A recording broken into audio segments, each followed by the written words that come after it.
So guys, कैसे हो आप लोग। I welcome you all again on my channel हमारा झारखंड। और आज हम लोग का जो ये लेक्चर है, आज जो वीडियो मैं बना रहा हूँ आप लोग के लिए, इसमें आज हम डिस्कस करने वाले हैं कि जो उत्पाद सिपाही जो एक्साइज कांस्टेबल का वैकेंसी आया है, जो एक्साइज कांस्टेबल का वैकेंसी आया है, या फिर जिसे कि आप उत्पाद सिपाही बोलते हो, इसमें जो खोटा है, खोटा का सिलेबस क्या है।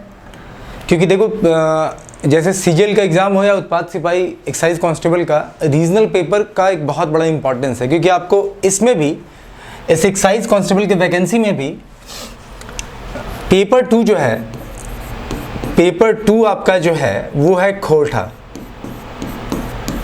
खोटा नहीं है, एक तो regional paper, regional language paper है, लेकिन जो लोग खोटा ऑप्ट कर रहे हो, मैं उनके लिए बात कर रहा हूँ कि जो लोग खोटा को ऑप्ट कर रहे हो एज ए रीजनल पेपर, तो आप सबको पता हो कि इससे 100 प्रश्न पूछे जाने वाले हैं और बाकी से आपको 120 पूछे जाने वाला है पेपर 3 से। तो आप समझ सकते हो कि ये एक सिंगल पेपर है, इससे 100 क्वेश्चन आने वाला है, तो इसका कितना ज़्यादा इंपॉर्टेंस होगा। सो आज हम बात करेंगे। बहुत लोग मुझे फ़ोन करके बोल रहे थे कि सर खोटा का सिलेबस समझ में नहीं आ रहा, तो आज हम आप लोग को खोटा का सिलेबस समझाने वाले हैं कि हमें, अगर आप रीजनल लैंग्वेज पेपर जो है एक्साइज कांस्टेबल पेपर 2 में अगर आप खोटा रखने वाले हो, तो खोटा की तैयारी आप कैसे करोगे, लगभग कितने वीडियोस में लेक्चर खत्म होंगे, और सिलेबस क्या है, आप कितना अच्छा मार्क्स ला सकते हो। साथ ही साथ हम डिस्कस करेंगे कि जो प्रीवियस क्वेश्चंस आए हैं उत्पाद सिपाही में, जो प्रीवियस खोटा से क्वेश्चंस आए हैं, उनका लेवल क्या है, आप कितना सिक्योर कर सकते हो। तो आज हम इन सारे मुद्दों पे बात करने वाले हैं।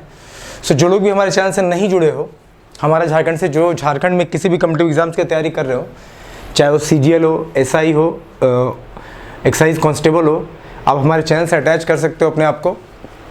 अगर आप जेपीएससी की भी तैयारी कर रहे हो, आपको बहुत सारे इसमें क्वालिटी कंटेंट मिलने वाला है, जिससे कि आपकी तैयारी अच्छी होगी। और जैसा कि आप सबको पता है कि this is the only channel जहाँ पे आपको बाइलिंगुअल कंटेंट मिलता है, मतलब इंग्लिश और हिंदी दोनों का कंटेंट हम आपको प्रोवाइड करते हैं। सो जो लोग चैनल से नहीं जुड़े हो, चैनल को सब्सक्राइब नहीं किया हो, वो लोग चैनल को सब्सक्राइब कर लो, ताकि आप अपने एग्जाम की तैयारी अच्छे से कर सको। And this is me your mentor and guide. I will be coaching you throughout whole your journey.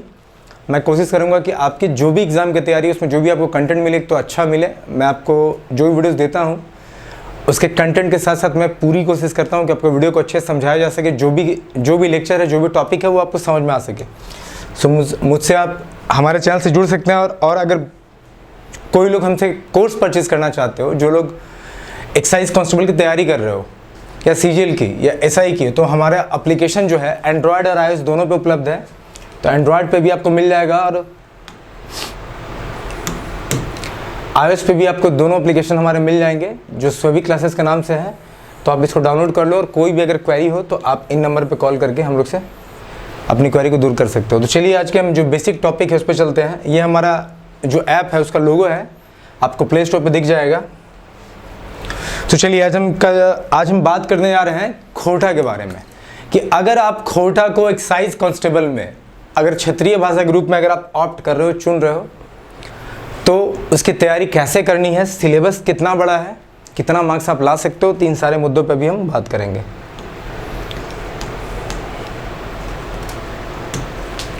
तो देखो, जो सिलेबस है हमारा खोटा का, वो हमारा यही सिलेबस है। ये खोटा का सिलेबस है, जो कि जिसकी वैकेंसी अभी आप लोग आई है, आप लोग फॉर्म फिल कर रहे हो।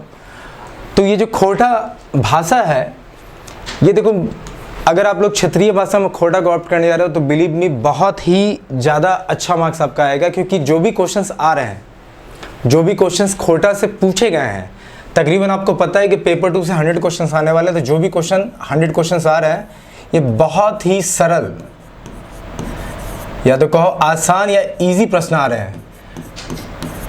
बहुत लोग जो खोटा को ऑप्ट किए हैं, जो पिछला एग्जाम हुआ उत्पाद सिपाही का, उसमें 100 में से 97-98 क्वेश्चंस को उन्होंने लगभग करेक्ट कर दिया है। मतलब बहुत ही आसान प्रश्न पूछे जाते हैं, और सिलेबस भी काफ़ी छोटा है और आसान है, अच्छा सिलेबस है। ठीक है, चलिए हम बात करते हैं सिलेबस की। तो सबसे पहला हमारा पहला पार्ट में क्या है कि हमारा गद्य भाग है। सबसे पहला हमारा जो सिलेबस वो क्या है, तो हमारा गद्य भाग है। अगर आप गद्य भाग को देखो, तो गद्य भाग में हमें पढ़ना क्या क्या, तो हमें देखो कहानी पढ़नी है, हमें एकांकी पढ़ना है। एकांकी आप जानते होंगे कि वैसा नाटक जो एक ही अंक में आपका जिसका संचालन हो जाता है। तो एक अंक में आपको बहुत सारे दृश्य मिलेंगे। तो और एकांकी नाटक जो होता है, नॉर्मली एक छोटा नाटक होता है, ठीक है। इसके अलावा हमें नाटक भी पढ़ना है। तो देखो नाटक जो होता है ना, हो सकता है कि वो बहुत सारे अंक में हो, लेकिन कुछ हमें एकांकी नाटक भी पढ़ना है। एकांकी पढ़ना मतलब जो एक अंक में हो, उसमें कुछ दृश्य हो सकता है, ये लगभग छोटा होता है। नाटक आपका बड़ा भी हो सकता है, बहुत सारे अंक में भी हो सकता है। तो हमें कहानी पढ़ना है, एकांकी पढ़ना, नाटक पढ़ना है, लघु कथा पढ़ना है और उपन्यास, ठीक है। तो ये सारा जो पोर्शन ये हमारे गद्य भाग में आता है। तो गद्य भाग में हमें कहानी, एकांकी, नाटक, लघु, उपन्यास ये सब पढ़ने हैं। अब ये जो चीज़ें पढ़नी है, हमें पढ़नी कहाँ से है? तो सिलेबस को देखो बहुत अच्छे से डिफाइन किया गया, अभी आप लोग समझना। तो देखो 2 किताबें बताई गई हैं। एक तो बताया गया है खोटा गद्य पद्य संग्रह, मैं आपको किताब दिखाता हूँ। तो एक तो देखो ये किताब है, एक हमारी जो पुस्तक है खोटा गद्य पद्य संग्रह जो है ये किताब है, जो आप यहाँ देख रहे हो। इसका प्रकाशक क्या है? तो खोटा साहित्य संस्कृति परिषद बोकारो। तो एक तो इस पुस्तक को हमें पढ़ना है, और दूसरा जो पुस्तक है वो हमारा है दू डायर जिरहुल फूल। तो ये 2 पुस्तक पढ़ना है। तो क्या अब बहुत लोगों के मन में प्रश्न है कि क्या हमें दोनों पुस्तक में एक एक चीज़ पढ़ना है? तो नहीं। देखो अगर आप इस पुस्तक को देखो ना, और इसकी विषय सूची को देखोगे, जो कि मैं अभी आपको आगे दिखाने वाला हूँ, तो देखो इसमें बहुत कुछ दिया हुआ है। इसमें आपका अगर आप पुस्तक को देखोगे तो कहानी है, लेख है, संस्मरण है, यात्रा वृत्तांत है, सब चित्र है, जीवनी है, एकांकी, बहुत कुछ दिया हुआ। तो हमें सब कुछ नहीं पढ़ना है। देखो गद्य भाग में बहुत क्लियरली बताया गया है, ये जो पहला हमारा पार्ट है, कि इसमें कहानी, एकांकी, नाटक, लघु, उपन्यास, इतना ही चीज पढ़ना है। तो जब आप इस बुक को खोलोगे तो ध्यान देना, ये देखो हमारा किताब है, जो ये किताब मैं आपको दिखा रहा हूँ, ये जो गद्य पद्य संग्रह मैं दिखा रहा हूँ, ये किताब का प्रीफेस है। अगर आप इस किताब के अंदर जाओगे तो जो आपको मिलने वाला ये मिलने वाला है। तो देखो इसमें कहानी में यहाँ 4 कहानी है। पहला कहानी आपका मांझो, जिसके लेखक कौन है? भुवनेश्वर साहू है। दूसरा कहानी क्या है आपका? धर्म कर्म, जिसके लेखक कौन है? दिनेश कुमार दिनमणि है। तीसरा कहानी है सोंद माटी का टान, जिसके लेखक कौन है? तो बीएन ओदार है। और चौथा है चासा, ठीक है। ये 4 कहानी है, जिसके लेखक कौन है? चासा के लेखक बंसीलाल बंसी। तो देखो हमें सिर्फ कहानी पढ़ना है जो सिलेबस में है। तो ये जो कहानी है, जो खोटा में आप बोलते हो कहानी बोलते हो, तो हमें सिर्फ 4 कहानी पढ़नी है। कितनी? तो 4 कहानियां पढ़नी है, जो कि इस बुक में है। इसके अलावा आप देखो इस बुक में लेख है, लेख हमारे सिलेबस में है ही नहीं। लेख आप देखो तो हमारे सिलेबस में लेख कहीं नहीं बताया है, इसमें लेख का जिक्र नहीं है, तो हम लेख नहीं पढ़ेंगे। कहने का मतलब इस किताब में आपको 4 कहानी पढ़नी है, ये 4। लेख नहीं है, नहीं पढ़ना, संस्मरण नहीं पढ़ना, यात्रा वृत्तांत नहीं पढ़ना, सब चित्र नहीं पढ़ना, जीवनी भी नहीं पढ़ना है, ठीक है। सो इसको मैं थोड़ा सा ऊपर करता हूं। अब बचा डाह। देखो ये एकांकी है, तो डाह जो है ना एक नाटक है। सीजीएल में भी डाह पढ़ना है। सीजीएल जो आपका जो होने वाला एग्जाम, उसमें भी डाह नाटक है, लेकिन उसमें पूरा डाह नाटक है। लेकिन आपको देखो एकांकी दिया हुआ है, तो डाह नाटक में बहुत सारे अंक है, लेकिन आपको सिर्फ एक अंक पढ़ना है जो इस किताब में दिया हुआ है, और ये जो अंक है अगर आप देखोगे, मैं आपको 1 सेकंड बताता हूं। तो देखो डाह में जो ये है ना, खांदा दू मोहड़ा 4, मतलब ये जो दूसरा खंड है, दूसरा जो खंड है उसमें जो 4 दृश्य हैं, आपको बस वही पढ़ना है। मतलब कि ये जो बस यहाँ पे आप देखोगे, बस ये 2 पेज जो है ना, इतना ही आपको पढ़ना है। मतलब डाह आपको पढ़ना तो है, लेकिन डाह पूरा नाटक जैसे सीजल में वैसे नहीं पढ़ना है। इसमें जो दिया हुआ है, तो इसमें डाह का एक अंक दिया हुआ है, तो हमें सिर्फ उस अंक को पढ़ना है। तो आपको इस बुक से, जो बुक का नाम है गद्य पद्य खोटा गद्य पद्य संग्रह, इसमें आपको ये 4 कहानियां पढ़नी है। इसके अलावा आपको ये एकांकी पढ़ना है, डा जो खंड 2 4, मतलब कि एक अंक 2 कह लो उसको आप, या फिर 4 दृश्य है, तो हमें सिर्फ वो पढ़ना है। तो मतलब ये 4 पढ़ने हैं। इसके अलावा हमें ये एक एकांकी जो है डाह, तो हमें एक डाह पढ़ना है, ठीक है। हमें एक डाह पढ़ना है, हमें डाह पढ़ना है, जिसका एक अंक है, अंक 2, उसमें 4 दृश्य हैं। तो इस किताब से आपको यही पढ़ना, बाकी लेख, संस्मरण, यात्रा वृत्तांत, सब चीज जीवनी सिलेबस में है ही नहीं। अभी अगर हम इस बुक की बात करें तो मैंने इसमें बता दिया, इसमें 4 कहानी और एक एकांकी पढ़ना है, जो कि इसमें दिया हुआ है। इसके अलावा इस बुक में आपको कुछ नहीं पढ़ना, सिलेबस बहुत ही वेल डिफाइंड है। अब हम चलते हैं दू डायर जिरहुल फूल, इस किताब के अंदर चलते हैं। इसमें देखो क्या क्या पढ़ना है। अगर आप दू डायर जिरहुल फूल को देखेंगे तो ये देखो कक्षा 10वीं की पुस्तक है, ठीक है, जो स्कूल्स में चलती भी है। और इसका जो प्रकाशन है आप देख सकते हो कि खोटा साहित्य संस्कृति परिषद रामगढ़ है, मैंने यहाँ लिख रखा है। अगर आप दू डायर जिरहुल फूल को देखोगे, इस किताब को देखोगे, तो इसका प्रकाशक कौन है? इसका प्रकाशक है खोटा साहित्य संस्कृति परिषद रामगढ़। देखो आपको जो मैं अभी क्वेश्चन दिखाऊंगा ना उत्पाद सिपाही में जैसे पूछे गए, तो यार बहुत ही सिंपल क्वेश्चंस पूछे गए हैं। जैसे आपसे पूछ लेगा कि दूध जरूर फूल के प्रकाशक के, तो प्रकाशक कौन है? खोटा साहित्य संस्कृति परिषद रामगढ़। एक किताब रे भूमिका के लिख ले है, तो भूमिका कौन लिखा? Doctor BN Ohdar. तो बड़ा ही सिंपल मतलब आप समझो। तो जैसे आपको मैंने ये बताया, जैसे मैंने आपको ये बताया, इसी से आपके बहुत प्रश्न बनते हैं। आपसे पूछ लेगा मांझो के लेखक कौन है? भुवनेश्वर साहू। धर्म करम दिनेश कुमार दिनमणि। चासा के लेखक कौन है? बंसीलाल बंसी।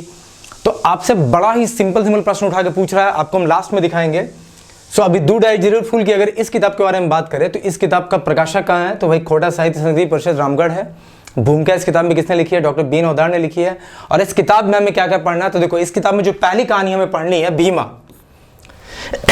हमें जो पहली कहानी पढ़नी है वो पढ़नी है भीमा। और भीमा के लेखक कौन है? तो मनपूरन गोस्वामी।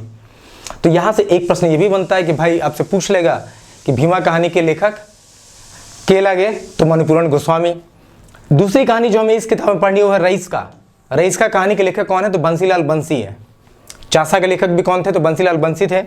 तो आपको लगभग अगर आप सिलेबस को देखो तो सिलेबस से 10-15 प्रश्न निकल के आते हैं, जिसमें से आप मान के चलो कि 5 से 8 प्रश्न तो आपको आएंगे ही आएंगे, क्योंकि उतना बेसिक क्वेश्चन उठा के पूछ ही रहा वो। तो इस दूध जरूर फूल में आपको 2 कहानियां पढ़नी, एक भीमा एक रईस का। तीसरा एक लघु कथा भी इसमें है जिसका नाम है मुड़ फुचका। तो ये जो लघु कथा मुड़ फुचका, उसके लेखक कौन है? गिरधारी गोस्वामी। और गिरधारी गोस्वामी के बारे में बराबर प्रश्न पूछा गया कि इनका उपनाम क्या है? तो इनका उपनाम है आकाश खूटी। तो आप इस बात को ध्यान में रखोगे, ये प्रश्न पूछा भी गया है। तो देखो अगर मुड़ फुचका को लेकर मैं बात करूँ तो एक तो प्रश्न बनता है कि भाई इसके ये जो लघु कथा है इसके लेखक कौन है? गिरधारी गोस्वामी। गिरधारी गोस्वामी जी के उपनाम क्या है? तो आकाश खूटी है। उसी तरह से आप देखो तो आपको एक एकांकी है इसमें, इसका नाम है फूल। एक एकांकी इसका नाम है फूल। तो हमें यह भी पढ़ना है जिसके लेखक कौन है? शांति भारत है। फिर आपको हरियर पढ़ना है जिसके लेखक कौन है? गजाधर महतो है, जिनका उपनाम क्या है? तो प्रभाकर है। तो दूध जरूर फूल में आपको पढ़ना भीमा रईस का ये 2 कहानियां पढ़नी है। मुड़ फुचका एक लघु कथा वो पढ़ना आपको, साथ में फूल एक एकांकी वो पढ़ना। हरियर जो है ये पढ़ना जो गजाधर महतो जी ने लिखा है, जिनका उपनाम क्या है? प्रभाकर है। तो जैसे कि आप लोगों को पता होगा BN ओहदार का उपनाम क्या है? सब्यसाची है।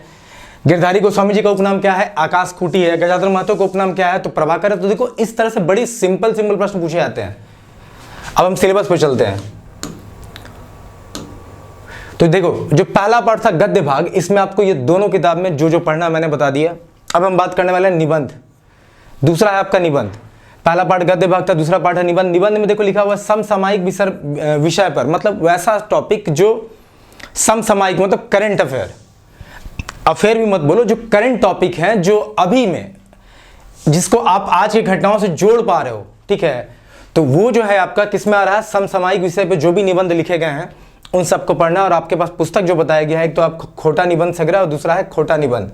तो ये दोनों पुस्तक में आपको जो भी वैसे निबंध है जो समसामयिक विषय पे हैं, मतलब करंट टॉपिक पे हैं, उन सारे निबंध को पढ़ना है। देखो ये जो खोटा निबंध है ये तो पूरा का पूरा आपका CGL में भी है, इसमें 12 निबंध है, तो ये आपको वहाँ ही पढ़ना है। तो हम इसमें से भी देखो ये जो किताब है खोटा निबंध संग्रह, इसमें सब नहीं पढ़ना है, इसमें वैसे वैसे निबंध को पढ़ना है जो समसामयिक विषय पर लिखे गए हैं। और खोटा निबंध में भी हम कुछ छांटने वाले हैं जो समसामयिक विषय से अपने आप को जोड़ कर रखे हैं।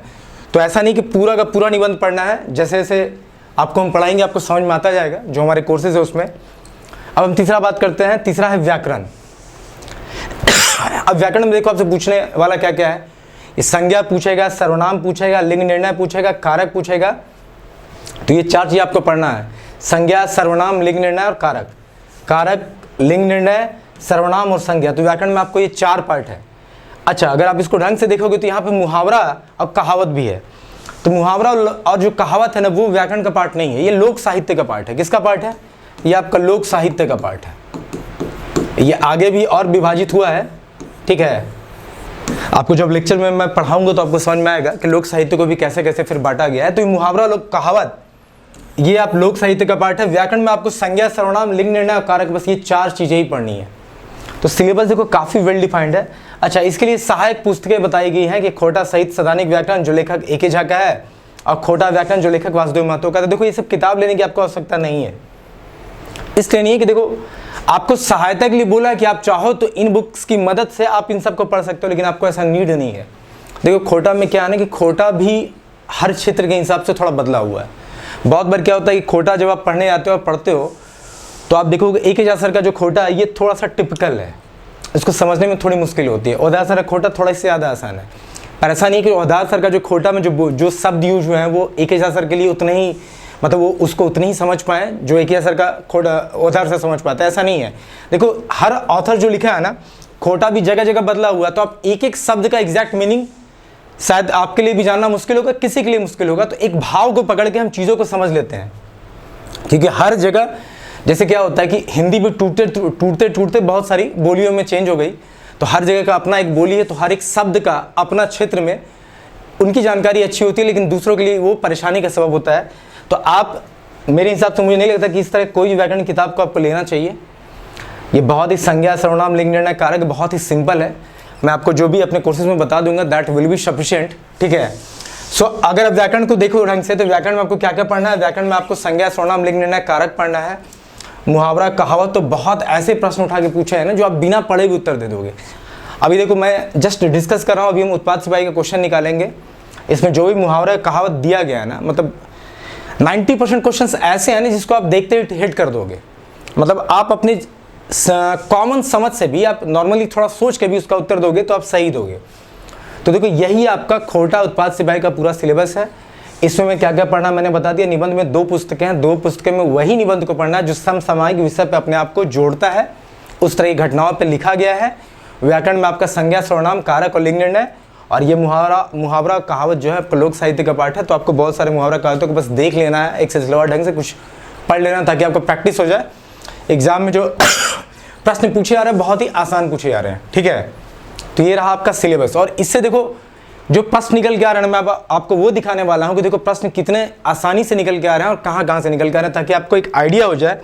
क्योंकि अगर आप इस सब्जेक्ट को ऑप्ट कर रहे हो ना, तो ये आपका सब्जेक्ट जो है ये भी आपका बैकबोन साबित होने वाला है। जो भी रीजनल पेपर है, चाहे आप CGL दो या उत्पाद सिपाही, आपका जो रीजनल पेपर है ना वो डिसाइडिंग फैक्टर बनने वाला है। आप समझ लो 100 क्वेश्चंस, टोटल 220 प्रश्न है उसमें से 100 है आपका पेपर जो रीजनल क्षेत्रीय भाषा है, और बाकी जो पेपर थर्ड उससे 120 है। तो आप समझ सकते हो कि इसका क्या इंपॉर्टेंस है। ये 100 क्वेश्चन या तो आपको सेक्शन लिस्ट के अंदर ले आएगा या उससे उठा के बाहर फेंक देगा, ठीक है। तो ये डू डाई जीरो फुल में क्या पढ़ना मैंने आपको बता दिया था। अब आइए हम थोड़ा प्रश्नों को देखते हैं हम प्रश्नों को देखते हैं और समझते हैं किस तरह के प्रश्न पूछे जा रहे हैं। तो देखो किस तरह के प्रश्न पूछे जा रहे हैं। देखो अगर आपसे पूछे, देखो क्वेश्चन नंबर ये आपका देख लो पहले, झारखंड उत्पाद सिपाही प्रतियोगिता परीक्षा जो 2019 में हुई उसका प्रश्न है। अब प्रश्न 2 को देखो, ऊपरे राम राम बगल में छुरी कहावत के माने हैं। तो ऊपर में राम राम बगल में छुरी, इस कहावत का क्या माने हैं बताओ। 4 ऑप्शन दिया हुआ है, आप बिना पढ़े इस तरह के क्वेश्चन को कर सकते हो। ऑप्शन में दिया हुआ है छुरी काटल, सलाहकार, धोखेबाज की बाज पखी। तो भाई धोखेबाज होता है जो मुंह में राम बगल में छुरी, जो आपका हिंदी में सेम उसका खोटा में है, ऊपरे राम राम बगल में छुरी, ये जो है इसका क्या मीनिंग होगा भाई, धोखेबाज होगा। सी करेक्ट आंसर होगा। अब पहला देखो, अगहन सूखे फूलल गाल फिर बहुरिया के उहे हाल। अगहन सूखे फूलल गाल फिर बहुरिया के उहे हाल, इसका अर्थ आपको क्या समझ में आ रहा है? थोड़े दिनों का सुख, सब दिन का सुख, सूखे सुख कोई ना है। भाई अगहन सूखे फूलल गाल, अगहन में मतलब फूला हुआ गाल, अगर आप इसको थोड़ा भी ऐसे भी समझोगे ना। अब फिर बहुरिया के वही हाल, मतलब जो इस परिस्थिति में पहले थे फिर उसी में आ जा रही है अगहन को छोड़कर, मतलब ये थोड़ा दिन का सुख है। आपको अगर कुछ नहीं भी आता है खोटा, तो आप हिंदी के तर्ज पे भी ना आप उसको उत्तर दे सकते हो, ठीक है। तो इस तरह से आप देखो बहुत ही ज़्यादा आसान सा प्रश्न पूछा जा रहा है आपसे। आप जैसे इसमें और देख सकते हो, अगर आप देखो इसको देखो, कुकरे के पेटे घी ना पचे, कुकरे के पेटे घी ना पचे कहावत के माने हैं। अब देखो ये कहावत है, इसका मीनिंग आप लोग नहीं पढ़े हो लेकिन उत्तर तो दे ही सकते हो कि जैसे हम लोग हिंदी में बोलते हैं कुत्ते को घी हजम नहीं होता है, तो क्यों नहीं होता भाई, इसका मीनिंग क्या है कि कुकरे के पेटे घी ना पचे या कुत्ते को घी हजम नहीं होता, मतलब पेट में बात का नहीं पचना। ऑप्शन देखो, बात बचवे, बात नाय पचवे, बात हजम करे के कोई ना, बात नाय पचवे, बी उत्तर हो गया। इस तरह से आपका बहुत सारा इतना आसान सा प्रश्न आता है। इसे देखो, थोतना रांगे के मुहावरा क्या अर्थ है? थोतना रांगे के मुहावरे के क्या अर्थ है भाई? नहीं बोलते हैं थोतना रंग देंगे, मार के तुम्हारा थोतना रंग देंगे। तो जो हिंदी में ही बोलते हो, अगर आप खोटा से थोड़ा सा कोरिलेट करो तो क्या उसका इन मीनिंग हो जाएगा? मारना, ठीक है, किसी को नहीं बोलता है कि मार के तुम्हारा नाक मुंह लाल कर देंगे, वही खोटा में हो गया थोतना रंगेंगे। थोतना मतलब क्या होता है? चेहरा, मुंह। तो इस तरह से अगर आप प्रश्न को देखते जाओगे ना तो बहुत आसान आसान से प्रश्न पूछे गए हैं। जैसे आप देखो इसमें, अगर हम देखते हैं इसमें, देखो आप बाघ कर बहुवचन शब्द बनाओ। बाघ का बहुवचन क्या होगा? बताओ, बाघ का बहुवचन क्या होगा? बाघवाइन होगा। अब फिर आपसे पूछा बाघ का स्त्रीलिंग शब्द क्या होगा? तो बाघ का स्त्रीलिंग क्या होता है? बाघिन होता है। देखो प्रश्न बहुत आसान है, अगर आप देखने लगोगे तो आपको समझ में आने लगेगा कि हाँ इस तरह के प्रश्न पूछे जा रहे हैं जो कि आप आसानी से कर सकते हो। वैसे अगर मैं पूरा क्वेश्चन कराऊंगा तो बहुत वक्त लग जाएगा, मैं आपको बस ऐसा ही दिखा रहा हूं, ठीक है। अब आप देखो 51 नंबर क्वेश्चन देखो कि चित्रा रानी लघु कथा के लिखल है। चित्रा रानी लघु कथा किसने लिखा है? तो भाई शिवनाथ प्रामाणिक ने लिखा है, मतलब लेखक से प्रश्न है। फिर देखो चित्रा रानी लघु कथा में गोलवारी जमींदार के कई को बेटा, चलो ये तो पढ़ोगे तब समझ में आएगा, अंदर की बात है। अब हम देखते हैं इसमें, देखो पूछ लिया मुड़ फुचका लघु कथा लिखल है। मुड़ फुचका लघु कथा जो मैंने आपको बताया, 56 नंबर प्रश्न को देखो, इस 56 को देखो कि मुड़ फुचका जो लघु कथा किसने लिखा है? तो किसने लिखा है? गिरधारी गोस्वामी आकाश कुटील ने लिखा है। किसने लिखा है? तो गिरधारी गोस्वामी आकाश कुटील ने लिखा है। तो उस तरह से आप बहुत सारे प्रश्न जो है ना आपको आसानी से मिल जाएंगे। अब देखो मुड़ फुचका लघु कथा मुख्य पात्र कौन है? आपसे मुख्य पात्र पूछा है। आप जैसे लघु कथा को पढ़ते हो पहला चीज तो आप यही पढ़ते हो कि मुख्य पात्र किसके ऊपर वो कहानी आधारित है, आप वहां से डायरेक्टली हिट कर सकते हो।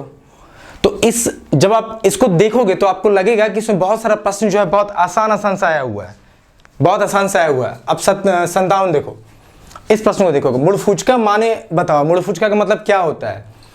तो मुड़ फुचका मतलब होता है किसी तरह से अलग कर दिया गया, ठीक है।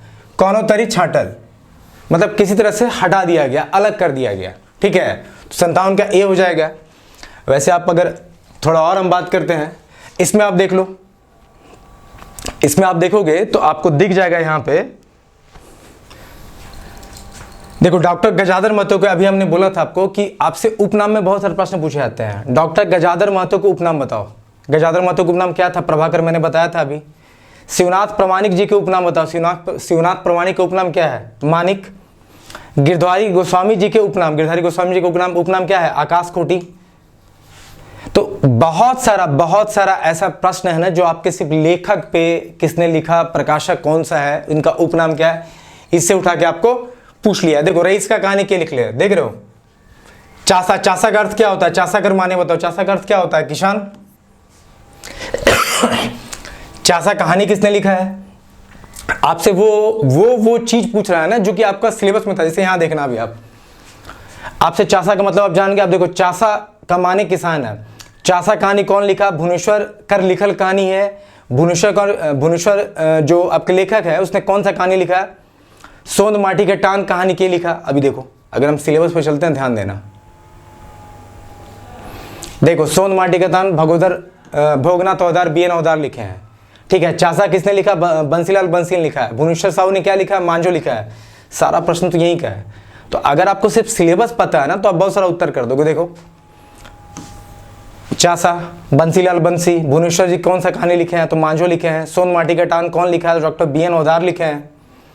बहुत सिंपल, अगर आप सिर्फ सिलेबस को ढंग से देख लेते हो तो बहुत सारे प्रश्न आपके यहाँ से ऐसे ही निकल आते हैं और इस तरह से आपके 100 क्वेश्चंस निकल के आए हैं अगर आप थोड़ा सा भी सिलेबस को पढ़ लिए ढंग से। क्योंकि देखो सिलेबस है ही नहीं बहुत ज़्यादा, कुछ कहानियाँ पढ़नी है, कुछ निबंध पढ़ने, और इस तरह से हमारा सिलेबस जो है खोटा खत्म हो जाएगा। सो जो भी लोग खोटा को ऑप्ट करना चाहते हो, सो हमारा चैनल जो हमारा झारखंड है, हम लोग खोटा का कोर्स लेके आ रहे हैं जिसमें कि आपको हम लोग खोटा देने वाले हैं। एक्साइज कांस्टेबल जो भी तैयारी कर रहे हो वो अभी पेपर 1, पेपर 2 और पेपर 3 सिर्फ 3000 में परचेस कर सकते हो, जिसमें कि आपको सारा के सारा हम सिलेबस को कवर करने वाले हैं। इसके अलावा जो लोग खोटा को ऑप्ट नहीं कर रहे हो उनके लिए भी हमारे पास एक कोर्स है जो 2300 में उपलब्ध है।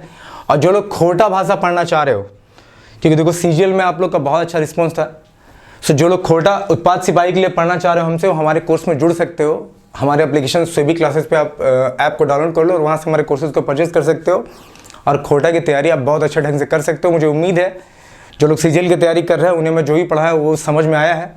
सो आपको भी अगर खोटा में अच्छे मार्क्स लाने हैं और उत्पाद सिपाही में अगर अपना एक सीट को कंफर्म करना है तो आप हमारे साथ जुड़ सकते हो। सो चलिए, मैंने आपको ये सिलेबस आपको बता दिया और इसी के हिसाब से जो भी लोग हमसे जुड़ेंगे उनकी तैयारी खोटा में करवा दी जाएगी ताकि वो एग्ज़ाम को क्रैक कर सके। चलिए फिर मिलते हैं नेक्स्ट।